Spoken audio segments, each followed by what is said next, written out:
We begin in the name of the God whose mercy is profound, whose kindness is forever. Why Islam? Under this title, we are now discussing the module, What is Deen? And today I am going to talk about religious differences. Are there real differences or not? And if there are serious differences, why are they there? And of course, what should be done about them? These are the three questions I am going to talk about. The first thing first, are there any real differences? Well, I'm talking about Muslims in particular.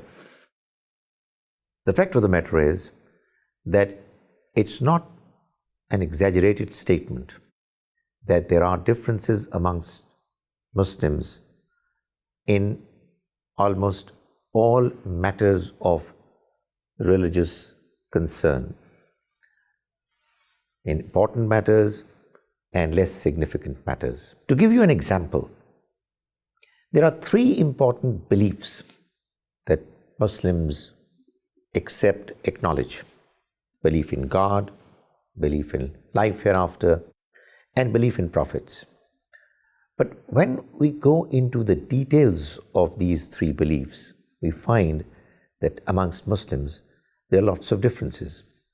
For example, we believe in God, but do we approach God directly?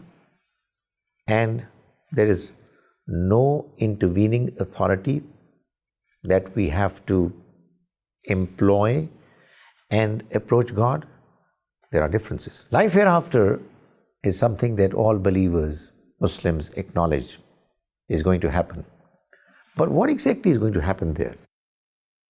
Is it that people are going to be dealt with on merit? Or is it that there are going to be intercessions? People are going to be successful simply because they were attached to one human being or another. There are some people, some Muslims, who believe that the accountability process of the hereafter is going to be based purely on merit, and there are others who believe that people are going to get the benefit of their good contacts as well. Belief in the prophets is another important belief that all Muslims accept. All Muslims accept the fact that the Prophet, may God's mercy be on him, was the last prophet, and therefore no new prophet is going to arrive.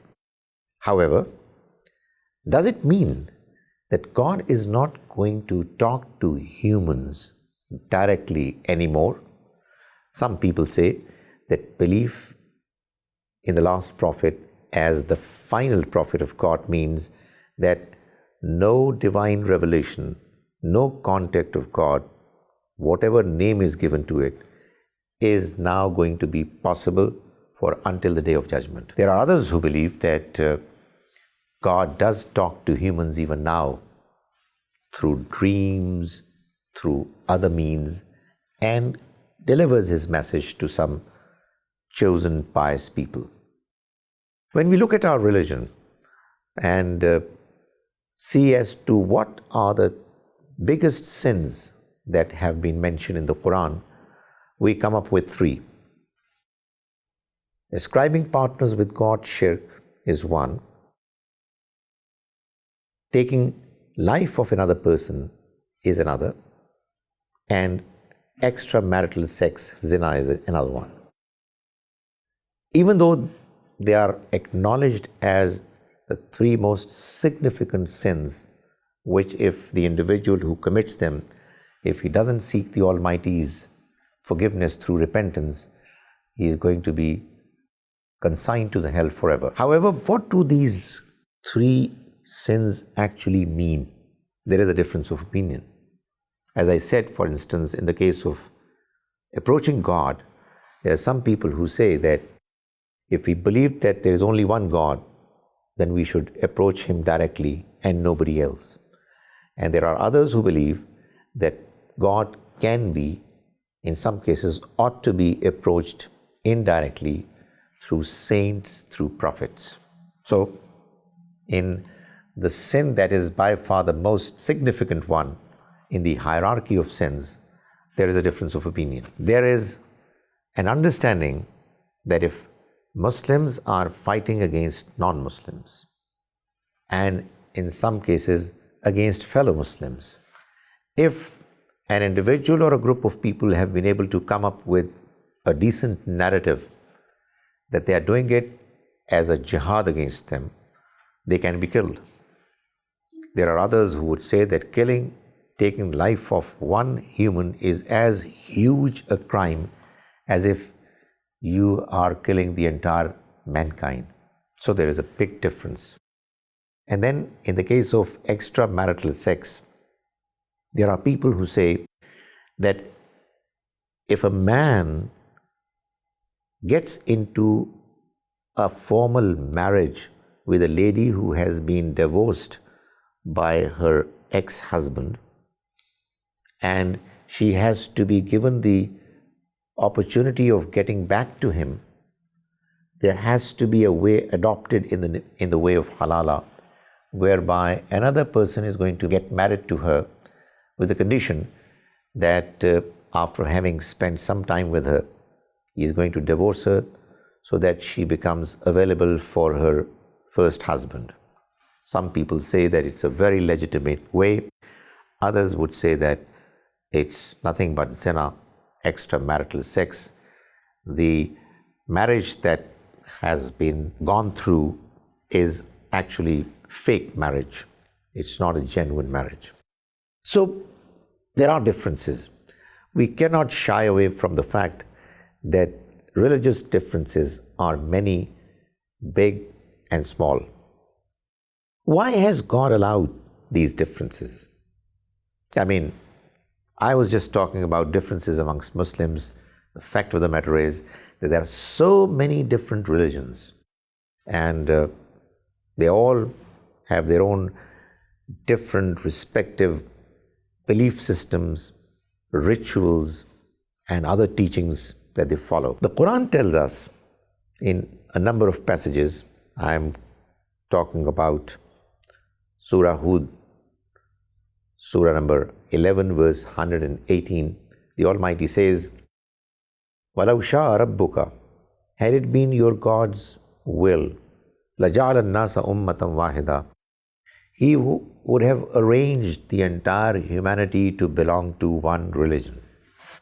وَلَا يَزَالُونَ مُخْتَلِفِينَ, but He did not choose to do it, and they are going to continue to differ with each other. It seems from the teachings of the Quran that the Almighty has decided that this life is going to be a life of trial. In order for this life to be a life of trial, He has allowed humans liberty.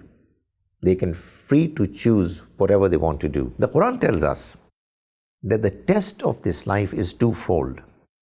It's a test of our faith, of our knowledge, of our honesty in seeking the truth, and it is a test of our good deeds, of morality, whether we are inclined to follow the moral understanding that we already have embedded in our nature, which has been confirmed by the messages that the Almighty has sent through His messengers. So the test of knowledge entails that a person should seek the truth, no matter where it is, no matter who is presenting it, so that God wants us humans to overcome the barriers of prejudice, of attachment to a certain point of view emotionally. He wants all humans to make sure that they question their own religious understanding, and they question the understanding of others, and employ their mental energies, intellectual understanding, to find out as to which of these contesting views makes more sense. And God is not asking humans to do what is impossible. It is this scenario of differences of opinion which encourages motivates humans to find the truth. So if all humans would have been believing in and practicing the same religion, that scenario would not have been possible to be created, because it is the environment of differences which encourages humans to seek the truth, to look at what others are saying, to go beyond what he already knows. That's why the Almighty has chosen this life to be a life of trial where there are differences. So, what should an individual do given that there are differences, and what should a group of people, a collectivity do given that there are differences? Obviously, when we talk about people belonging to different religions, the best we can do is that we talk to each other properly. We create an environment of good communication. We remove all barriers that impede the process of free, academic, proper, polite, genuine discussion. That's what God wants, that people should be allowed to know different points of view, and they should see for themselves which of these different views is making more sense. But coming to the problem of differences within Muslims, the question arises as to what should an individual do if he or she finds that there is a difference of opinion in a certain matter. As I said, these differences are big and small. When we talk about an individual, individuals can belong to different categories. There is an individual who is a scholar, a religious scholar. For a religious scholar, there is no way out except for him to do his own research as much as he can and to follow the understanding that he genuinely believes is emerging from the Quran and the Sunnah, the two original reliable sources of knowledge of Islam. Or whatever understanding that emerges from his research is what he ought to follow. There is no way that a scholar can follow an understanding different from what he thinks is the right one. So that's for religious scholars to do, to investigate, to find out what the truth is from the original sources by direct investigation, and then to follow the line that they think is the right one. There are individuals who are not scholars, but they are intelligent. They have the ability to distinguish between the strong arguments from the weak ones. When such intelligent people are looking at what different scholars are saying in different matters, they have the ability to find out as to which of these scholars is making more sense. More often than not, if such people are going to employ their intellect properly, honestly, they would find that in some matters they agree with one scholar's point of view, and in other matters they agree with the view of another. Their obligation is to continue to seek the truth as best as is possible for them, given the limitation of their ability to know God's message directly. So they are the ones who will probe, listen to everyone, and would arrive at their own conclusions, honest conclusions, and follow what they think is right. Religious scholars who have not directly researched some areas of religious significance will also follow the same policy.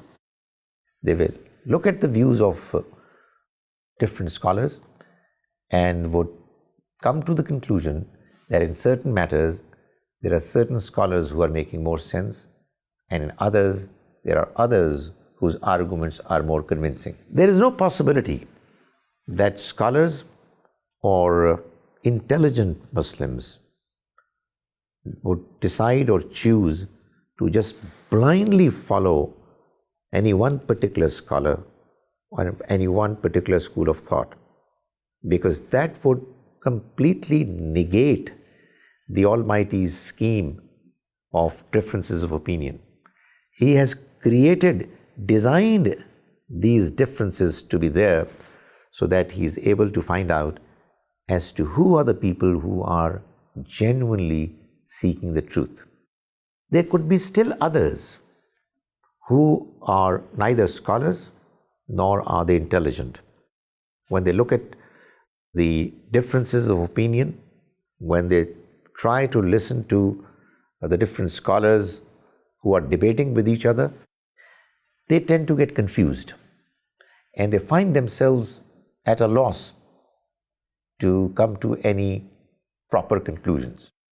For such people, it's understandable that they would choose any one or another scholar or a group of scholars whom they would follow in religious matters. However, they too would be encouraged to use their intellect as much as is possible. They should question their scholars as to how they are saying what they are saying, because they too believe in God and the Prophet, may God's mercy be on him, as their ultimate source. They believe the Quran and the Sunnah as their ultimate sources, and therefore they should also struggle and strive as best as is possible to know what the truth is. But because they have their limitations, therefore they will have to confine themselves to the possibility of following certain scholars in whom they have confidence that they are good, genuine, and reliable people. When it comes to the question of the collectivity, there are a group of people who are living together. There is an organization which is making an attempt to follow Islamic principles, teachings in running the affairs of its collectivity. There is a country that would like to have its laws and other practices in accordance with God's directives. In all such matters, given that there are differences of opinion in understanding and knowing what religion has to say, the Quran has given a very clear directive, and that is that in all such matters, the principle is Amruhum Shura Bainahum. Chapter 42, Surah Shura, verse 38 says that good believers are those who, when they are a part of a group, their decisions are based on their mutual consultation. They will consult each other, they will decide, they will give every member an opportunity to speak, and then they would try to come to a consensus. But if that's not possible, then they will decide on the basis of the majority vote.